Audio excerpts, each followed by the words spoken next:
কেউ খাবার জোগাতে কাজের সন্ধানে দৌড়াচ্ছে, আবার কেউ অতিরিক্ত খেয়ে খাবার হজমের জন্য দৌড়াচ্ছে। গভীর রাতে কারো বিলাসবহুল গাড়ি থামছে নিষিদ্ধ পল্লীতে, ঘরে অপেক্ষারত স্ত্রী দীর্ঘ শ্বাস ফেলছে। কেউ ভাঙা গড়ে থেকে ওই স্ত্রীকে নিয়ে অবিরত সুখের স্বপ্ন বুনছে।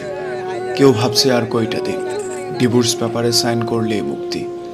কেউ একটা সম্পর্ক টিকিয়ে রাখার জন্য রীতিমতো যুদ্ধ করে চলছে। কেউ সন্তান ডাস্টবিনে ফেলে দিয়ে দায় মুক্ত হতে চাইছে, কেউ একটা সন্তানের জন্য সারা জীবন হাহাকার করে যাচ্ছে। কেউ লাখ টাকার ডাইনিং টেবিলে বসেও তৃপ্তি সহকারে ভাত খেতে পারছে না, কেউ পেঁয়াজ কাঁচামরিচ কচলিয়ে গোগ্রাসে ভাত গিলছে। কারো দামি খাটে শুয়েও আবার ঘুমের ওষুধ খেতে হচ্ছে, কেউ আবার হিমেল হাওয়ায় রাস্তায় ওভার ব্রিজে ও ঘুরে ঘুমোচ্ছে। কারো পড়ার টেবিলে নতুন বইয়ের সমারোহ, কিন্তু পড়তে ইচ্ছে করছে।